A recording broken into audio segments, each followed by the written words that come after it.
Seguimos con la segunda parte de la metodología más importante desde el punto de vista investigador, que es la revisión bibliográfica. Una correcta perspectiva analítica debe ofrecer una respuesta solvente a este cuestionario. ¿Qué publicaciones hay sobre la materia que resulten más destacables? Debemos ir a ellas y consultarlas. ¿Qué aspectos han sido objeto de análisis? Obviamente, para centrarnos en ellos y no hacer divagaciones que queden fuera de la materia central de investigación. ¿Qué cuestiones principales de debate se han suscitado para intentar ofrecer respuestas a todas esas cuestiones? ¿Qué destaca a nivel histórico? Es decir, cuál ha sido la evolución de la materia tratada, centrándose de forma más relevante en los aspectos más actuales, qué destaca a nivel analítico, cuáles son los problemas o puntos clave y, desde el punto de vista sistemático, cómo ordeno, cómo estructuro mi trabajo para tocar los aspectos que puedan ser más importantes en el desarrollo de la investigación. Al identificar los antecedentes se debe de realizar un mero resumen de lo que digan otros autores. Es un grave defecto.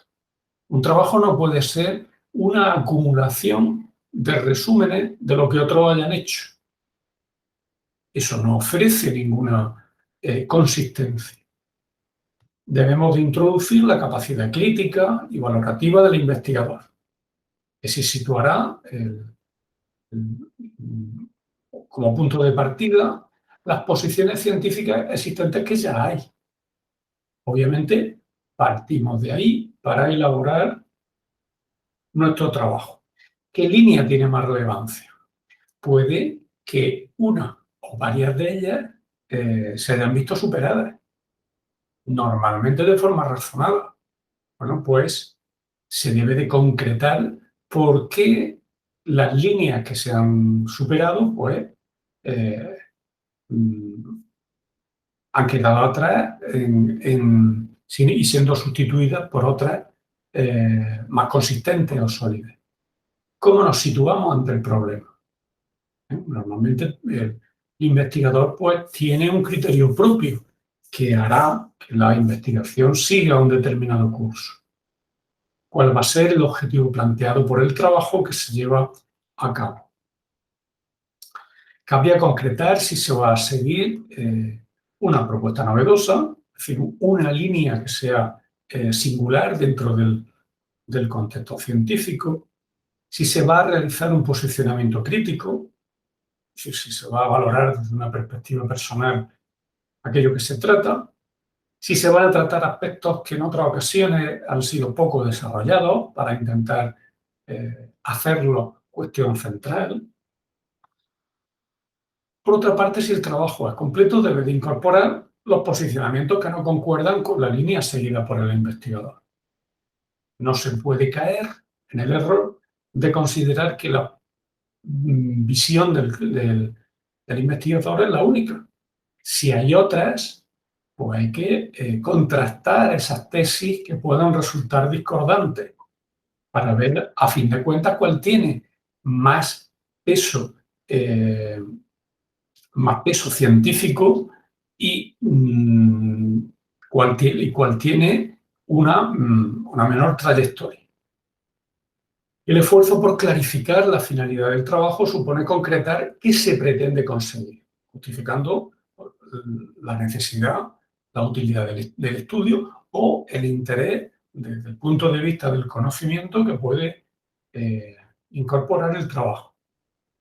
Al delimitar el objeto de estudio, también se debe justificar qué aspectos quedan incluidos y qué aportación o innovación se realiza. Hay que intentar añadir un plus al conocimiento que hay de la materia tratada, para que el trabajo pueda considerarse particularmente valioso. Los objetivos de un trabajo de investigación afrontarán la respuesta a una pregunta que se formula partiendo del fenómeno investigado. En cuanto a la metodología, que sería el modo de abordar la investigación, bueno, partimos de una metodología genérica que es la revisión bibliográfica, pues dentro de ella también cabría ofrecer una perspectiva más teórica o bien exclusivamente práctica en la que se ponen en juego, pues, puesta en práctica desde el punto de vista del experimento experimental de determinadas cuestiones analíticas. O bien puede tratarse de un clásico ensayo cuyo objetivo pues, consiste en realizar una reflexión profunda y detallada relativa a una materia concreta, incorporando las tesis que puedan ser más relevantes y que puedan haber sido recogidas por la literatura científica. Puede tratarse de un tema clásico de investigación que incorpore un marco teórico, un objetivo y una finalidad de estudio, el desarrollo del estudio y resultados y conclusiones. La metodología, en definitiva, debe de ofrecer una respuesta a la cuestión acerca de cómo se ha realizado el trabajo de investigación para conseguir los objetivos propuestos.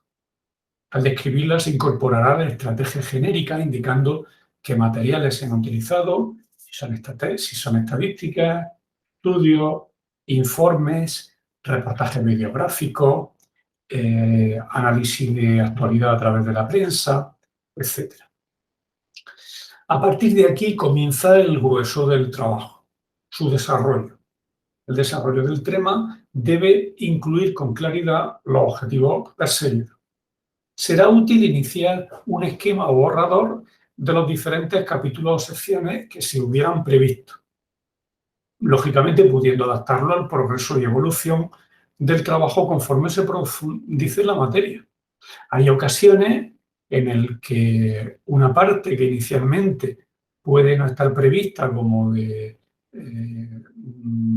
desarrollo más amplio, cuando se profundiza en la materia, el investigador puede descubrir que ahí encuentra una beta, encuentra una línea de desarrollo que puede ser más fructífera, ofrecer mejores resultados que incluso los que hubiese previsto en un inicial momento.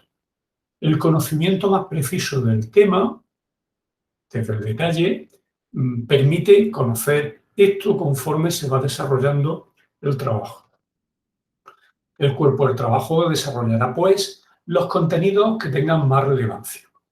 Incluye un apartado teórico y, en función de la disciplina de que se trate, por una parte empírica, donde se analicen datos o cuestiones de tipo concreto. No hay una fórmula universal para este tipo de trabajo. Habrán de dividirse en capítulos y apartados. Insistir de nuevo en que es un error grave el recurrir a divisiones como lo que hemos dicho, que son muy comunes en el formato página web, de dividir en puntitos los diferentes apartados o características que se van a tratar o con guiones, y eso no es lo adecuado y lo correcto en un trabajo investigador. Una cuestión muy importante. Al desarrollar el tema, se transmite un mensaje. En eso creo que podemos estar de acuerdo. El relato es una fórmula ejemplar que permite captar la atención del receptor. La unidad del efecto, es decir, es un objetivo para el texto académico que debe de vertebrar sus elementos como un todo. Las grandes características del relato breve son la brevedad y la originalidad, donde se persigue prescindir de factores superfluos o secundarios. Tengamos presente las tijeras de poder al hacer un trabajo de investigación. ¿Por qué digo esto? Porque en muchas ocasiones nos vamos a encontrar con contenidos que están reiterados, que son amplísimamente conocidos y que no aportan nada, y que, por tanto, si es así, aunque podamos considerar que en un momento dado, bueno, nos permiten rellenar, eso se debe de excluir del trabajo. Entre otras cosas, lo único que conseguirán será desviar la atención del lector y procurar la indiferencia o la falta de la debida consideración. El propósito buscado a través de la identificación de las ideas que tengan más importancia se debe de buscar con la mayor concisión posible, atrayendo la atención hacia el trabajo, que ha de leerse de una sola vez, sin interrupción, lo que permite la continuidad del efecto buscado por el investigador, se cristalice y no se digregue en diferentes partes que en un momento dado pueden estar faltas de conexión o no guardar una coherencia global. En el cuerpo del trabajo han de incluirse los conceptos y teorías fundamentales en la investigación, ordenada en los distintos apartados. Se trata de un marco teórico en el que ha de quedar definido el estado de la cuestión, tratado desde la perspectiva de las diferentes teorías que pudieran en un momento dado haber abordado el trabajo realizado.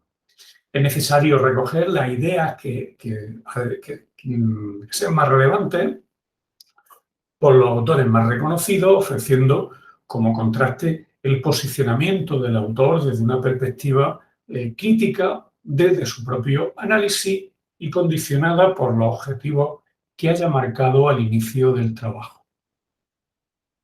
La realización de un trabajo de investigación ocupa un tiempo considerable y hay que, por tanto, olvidarse de la idea de que se puede hacer en los últimos días o semanas del tiempo de que se dispone. Es inevitable escribir, revisar lo escrito, incluso reescribir en múltiples ocasiones. Cuando se detecta que el desarrollo que hemos ofrecido pues, no es lo suficientemente correcto de la idea que se quiere transmitir. Los esquemas y borradores utilizados precisan, por tanto, de una constante revisión y adaptación conforme se vaya avanzando el proceso investigador. Y con eso llegamos a la parte final del trabajo, las conclusiones. Vienen a constituir el cierre argumentativo de las propuestas contenidas en las secciones previas. Tiene que ofrecer una respuesta acorde con los planteamientos que se hubiesen planteado y que en un principio, especialmente en la introducción, se dejaban abiertos a la espera de la elaboración del trabajo. A menudo se interpreta que unas buenas conclusiones son el resultado consecuente de un buen ejercicio investigador, porque el desarrollo de un buen planteamiento permite extraer ideas relevantes que nos son de utilidad para culminar el trabajo científico. Las conclusiones sintetizan los logros del investigador. No son un mero resumen de capítulos. Es un error grave el copiar y pegar el elemento o párrafos que no hemos encontrado previamente en el contenido del texto. Debe de hacerse un esfuerzo integrador que la resume y la muestre como meta del trabajo realizado. Incorporará una elaboración propia de los aspectos teóricos, de los aspectos prácticos del trabajo que nos lleven a una reflexión final que se considere relevante. No pueden coincidir con opiniones superficiales. Esa es una de las cuestiones a tener en cuenta. Se deben de apoyar en argumentaciones sólidas que sustenten la validez de cada afirmación. No suelen incorporar referencias bibliográficas, dado que en esencia se recogen reflexiones propias. Las referencias bibliográficas pueden y deben incorporarse en todas las demás fases del trabajo, básicamente en la introducción y en el desarrollo del trabajo, no en la tercera parte fundamental, que son las conclusiones, aunque excepcionalmente también cabría introducir alguna. Deben, esto también es relevante, evitarse la introducción de argumentaciones de corte ideológico o moralista, o aquellas que incorporen una carga muy intensa de subjetividad. El investigador se apoya sobre todo en la argumentación racional y en la teorización científica. Por lo tanto, esos son los elementos a tener en consideración y hay que intentar separar la elaboración de ideas de los pensamientos o teorizaciones de corte ideológico. Existe una gran relación, por otra parte, entre el contenido de la introducción, que anticipa cuáles son las hipótesis iniciales, con las conclusiones, donde se verifica o se desmienten la obtención de los resultados alcanzados.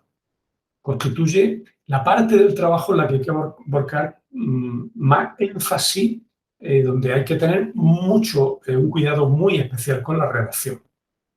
Los enunciados han de ser mostrados con claridad y de forma relacionada, porque todas las partes de la investigación tienen conexión, deben de precisarse de forma concisa y con la precisión exigible. Se pueden formular enumerándolos, 1, 2, 3, 4, estas serían las conclusiones. También tener presente, hay en muchas ocasiones las que el investigador ya en la fase final, un tanto agotado, pues indica de forma escueta conclusión. No suele haber una conclusión, debería de haber varias conclusiones. Eso es un aspecto a tener en cuenta, que dota de más valor al trabajo, que no ha llegado a una única reflexión final, sino que nos ofrece un abanico de ellas, o al menos varias. De esa manera se podrán visibilizar los principales logros obtenidos. Y ya para el cierre, estamos ya cerrando este apartado. Una cuestión central en el abordaje de estos trabajos. Hablamos del plagio y del uso ético de la información. El plagio se traduce en la copia o transcripción parcial de contenido, datos o imágenes, sin llevar a cabo una mención correcta de la obra o idea de procedencia. Coincide con la práctica que está extendidísima en el ámbito universitario de copiar y pegar una información sin concretar de forma adecuada la fuente, haciendo pasar el resultado como de elaboración propia. Para evitar esta práctica, que resulta perniciosa, se puede parafrasear o resumir al autor original, citándolo o entrecomillando la parte referenciada y separándola del texto original. Las universidades hay que tener presente que suelen utilizar programas informáticos que detectan y previenen esta práctica. Entre ellos, pues, es muy conocido el programa Turnitin, que es una herramienta que facilita la realización de los trabajos realizados disponiendo de una potente base de datos que detecta citas incorrectas o posibles plagios. El programa permite conocer con precisión el grado de similitud de los trabajos presentados con la enorme información que existe en Internet. Por tanto, se ha de tener un cuidado especial para no incurrir en un plagio que descarte el valor del trabajo.